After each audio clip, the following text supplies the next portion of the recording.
আজ মহাশিবরাত্রি। নদিয়ার কৃষ্ণগঞ্জের ঐতিহাসিক শিবনিবাস মন্দিরে সকাল থেকেই ভক্তদের ঢল।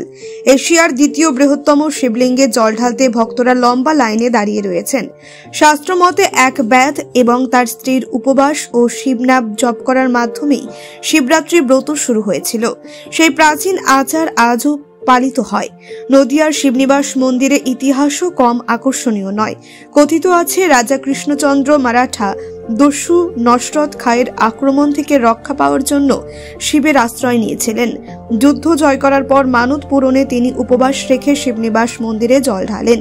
সেই থেকে শিবরাত্রি ব্রতের সূচনা হয় এখানে। আজও সেই ঐতিহ্য বজায় রেখেছেন ভক্তরা। নারী পুরুষ নির্বিশেষে হাজারো মানুষ শিবনিবাস মন্দিরে এসে মহাদ্বীপের মাথায় জল ঢালছেন। মন্দির চত্বরে চলছে নানান ধর্মীয় অনুষ্ঠান। Bureau report, Bangla digital TV. আমি বগুলা থেকে এসেছি এই রাজরাজেশ্বর মন্দিরে পুজো দিতে, যেটা এশিয়ার দ্বিতীয় বৃহত্তম শিবলিঙ্গ, যেখানে আমি ভক্তি শ্রদ্ধা সহকারে তিথি মেনে কিন্তু আমি লাইনে দাঁড়িয়ে আমি কিন্তু বাবার মাথায় জল ঢেলেছি এবং খুব সুন্দরভাবে আমি কিন্তু পুজোটা দিতে পেরেছি এবং খুব খুশি যে আমি আজকের দিনে ভোলা মহেশ্বর দর্শন পেয়েছি। আপনার নাম? আমার নাম সুচিস্মিতা সরকার। প্রত্যেকবার আসি এখানে, প্রত্যেকবারই পুজো দিয়ে যায়, খুব সুন্দর হয়।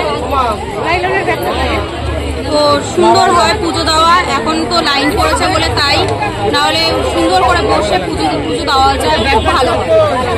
এইবার কি প্রথম আসলেন? না না, এই নিয়ে দুবার আসি, এর আগে একবার এসেছি। এখানেই কেন আসছেন? আমাদের পেরেছে, আমরা এসেছি। তো এখানকার সব থেকে বড় শিব মন্দির এটা, তো শিব ঠাকুরটা বড়, তো তার জন্য আরো আসি।